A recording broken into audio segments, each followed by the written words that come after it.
Okay, now today we will do a REZUM procedure to one of our patients coming from Kazakhstan. Yeah, people choose this procedure because it is really too much easy. You see our device. This device is only single use. After this operation, we will throw it to waste basket. Operation is very simple. It will nearly take 5 to 10 minutes, and this prostate is like 80 grams. It's a big prostate. It's affecting the patient for many years. He is having too much difficulties in urination. So he chose this operation, and we will perform now. Now we are preparing the device. It's easy to use, but we have to be careful on preparation. Okay, this is our usual camera system. It's very nice that we put this, our original camera system, inside the REZUM apparatus. This is the camera. We are putting it inside. It fits. It's very nice because we can use our original system, and device is very tiny. It's specially designed, especially when you look like this. It's very tiny and convenient for the urethra. Our normal devices, conventional POLEP or plasma kinetic devices, are very thick. The normal urethra channel is not convenient for it, so we have to dilate the urethra to use these devices. Now we are starting the device. The water is coming. We put the needle on. You can see the needle better this way. This is the needle. And now we will push the steam button. It's preparing itself. Yeah, the water. It's now water, not the steam. Then steam. So it's heating the water first. Then steam is formed. And we will do it again. One more time. So now the water is turned into steam. Okay, now the device is ready. This is that easy.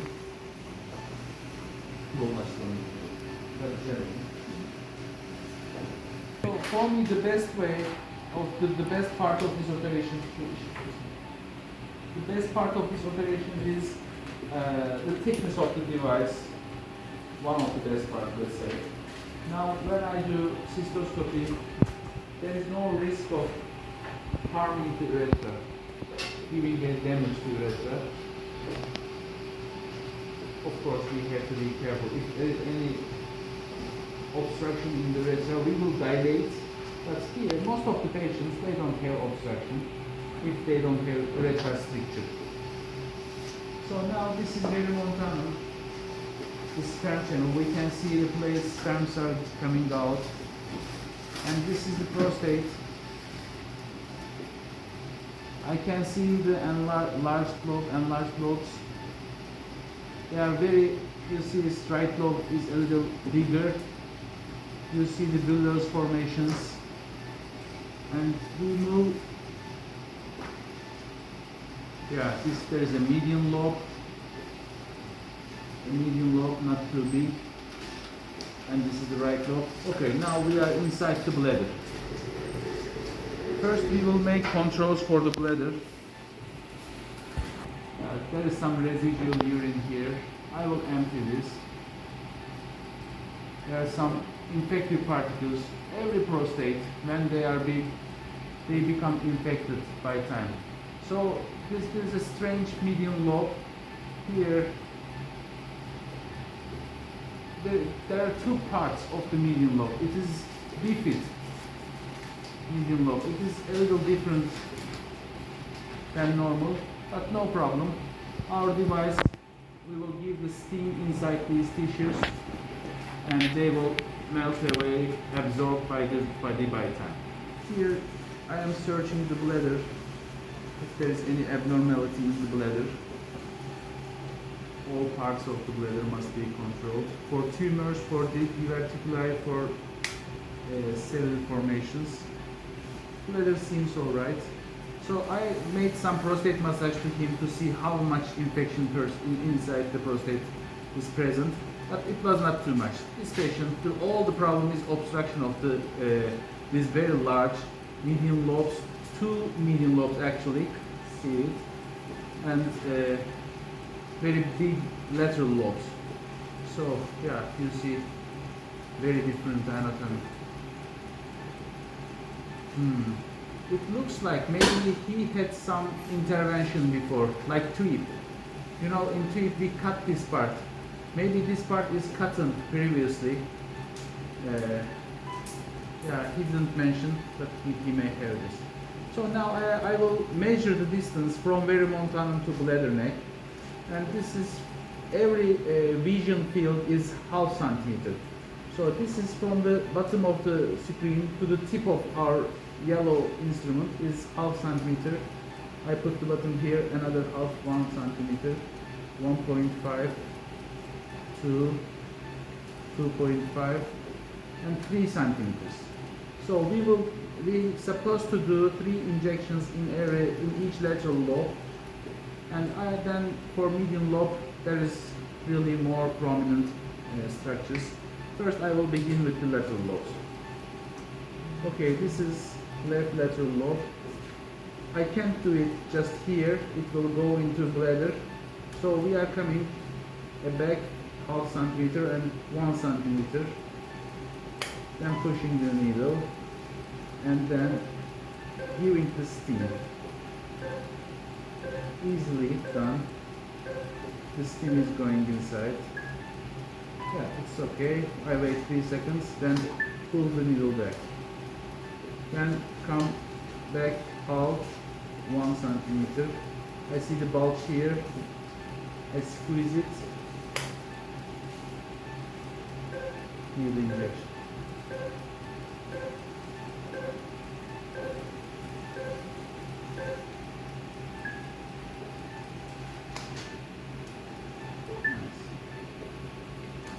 So for the third injection, I look, this is an obstructing part here.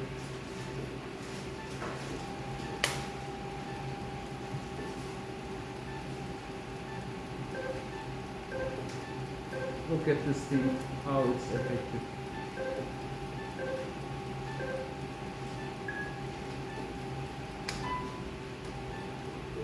Yeah, it makes really tissue burning inside very nicely. Okay, this is verimontanum where we should stop.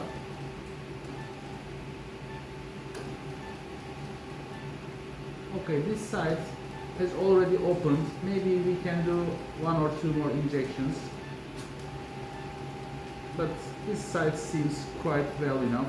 So this part is now right side, right lobe. I can't do it here, this is bladder. I will come half centimeter and this is 1 centimeter. Here the steam.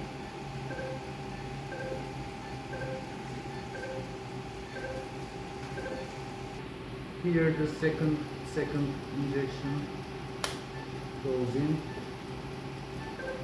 and the steam is going in. The prostate is very big.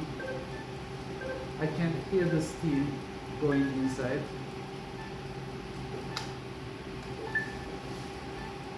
Yeah. And one last injection. This is verimontanum. This part is very enlarged, bulging.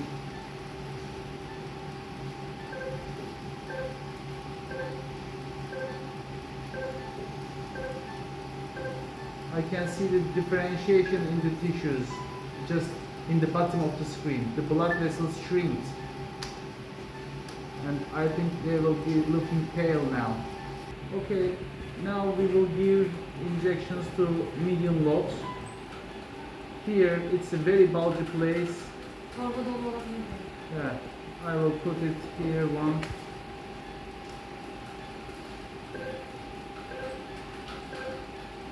You see this steam is affecting the tissues.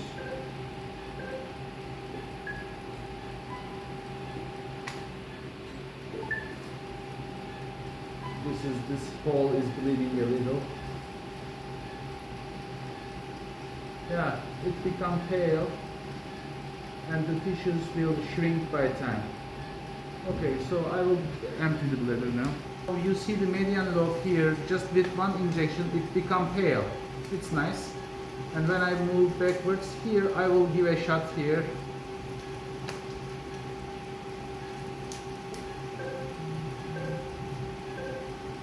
Yeah, this steam is moving inside, I can feel it.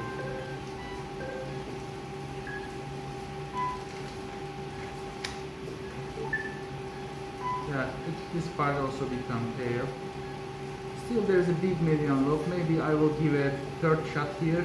But first, let's move to this part of the median lobe. This guy has a huge median lobe. There is a Bladder's formation. I can't do the close to bladder. I will come a little backwards. Oh, the needle pushed the median lobe. It's strange. So I am squeezing a little. Yeah.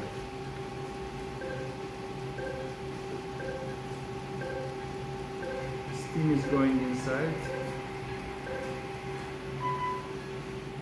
So look at this part. This part is shrinked of median lobe shrink, and this part is staying high. I will give one more shot here.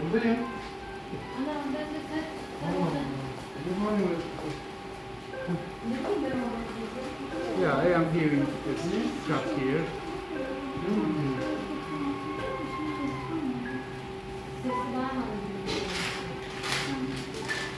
Yeah, you see it's just shrinking. Actually, we are waiting for the absorption after 3 weeks, and it will last for maybe 3 months. Yeah, and also in that part, you see the effect of the steam. It made the tissues pale. Yeah, so I will also give one shot to close to here. You see the blood vessels here. I think they will shrink when I give a shot. Okay, now very long time, and prostate seems better, open better. This seems a little. Look, it's pale now.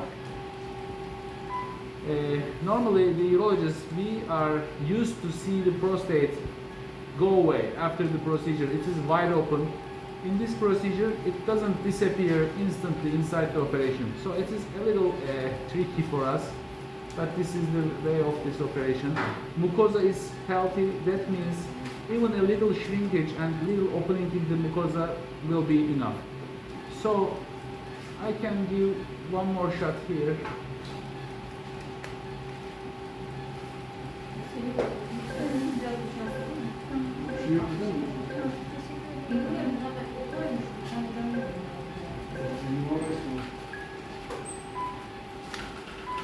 So this is fourth here. You see the paleness getting pale. The steam will not go out of prostatic capsule, so it has no risk of giving harm to adjacent structures like sphincter or erectile nerves.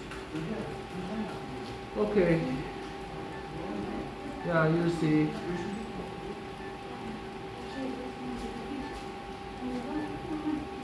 Yeah, there is a little bulge here too. I will also give one more shot here and it will stop.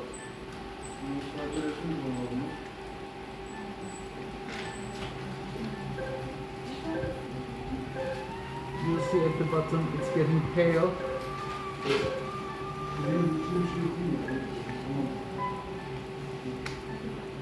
Okay. It shrinks. I am happy. Yeah, okay. I will stop the procedure. Let's look at this. This is all healthy upper part, and these tissues will shrink. Yeah, okay. Now after the procedure, we always control if the urine flow is good. Look at this. He was having problem. Sorry for YouTube restrictions. I can't show the penis, but yeah, look, he is now urinating nicely. This is just before the tissues are absorbed. Just after the procedure, he is doing this nicely. This is a good procedure. I like it. Okay, now I am emptying, draining the bladder, and you see the color is very nice. There is no bleeding. We are expecting some little amount of bleeding. After I've emptied the bladder, I will give 28 liters of marcaine for local anesthesia, and the catcher closed for maybe 10 minutes, and then this will numb the bladder and it will ease the pain during the wake up and initial hours. So this marcaine will stay there 5 or 10 minutes. It will be enough. Then pain after the procedure will significantly increase. So it's finished. This operation, we spare some time for looking to bladder, looking to prostate, and make plannings very carefully. But it can be done in 5 minutes if it is needed. If the patient will take local anesthesia, he is not capable of having general anesthesia, we can do it with local within 5 minutes. But we have time now. We have a good operating theater, and everything is well organized here. So we are doing it under general anesthesia. But if you are giving a general anesthesia for a very short time, there is no risk for cardiac diseases, for lung diseases, and but if the patient has risk, we can keep it shorter and even can do it with local anesthesia. So this patient is coming from Kazakhstan. It is very difficult for us to have a patient here from another country if the operation is difficult, if the operation is risky. The REZUM operation is really very nice for this because it is easily healed, easily done, and after the procedure, there is no risk of bleeding, no risk of hematoma, infection, epididymitis, such things. The risks are very low. In the long run, the patient will have no retrograde ejaculation, no urinary leakage, no erectile dysfunction. So this operation is very nice. What's the big point of this operation? For me, as a urologist, okay, it's easy, can be done by every urologist very easily. But the big point is that we are used to see the prostate after the operation with a very open, wide, empty space, wide channel. In this operation, we only can see the prostate lobes get larger a little bit and they got pale. We know that by time they will absorb by the body, but we always hesitate to get used to this new procedure because previously we know that it will instantly, during the operation, the channel will be open. So we will get used to it by time because the results are nice. The patients are not complaining. They are happy with the procedure in the long run. But when they do an ultrasonography in another center for control, usually they come with a report that says the prostate is still there, it is still large, there's a wide open channel only. So anyway, I think this procedure will be the gold standard for initial treatment, for beginning of prostate disease. This will be the gold standard by time. It will be applied, and if it does not work for some cases, the other procedures will be tried. It doesn't give any bad effect, harmful effect for the application of other procedures in the future. The prostate is not changing anatomically, and the other procedures can be tried in the future if needed. So overall, 5-year response rate is 95%. Only 5% patients need a second procedure in 5 years period. We are happy. We can't do such a procedure to a patient from other countries and send him back after 1 week. Even he can go back after 1 day if he wants, with the catheter, of course. So, yeah, this REZUM procedure is done without stress for us, without stress for the patient. Thank you.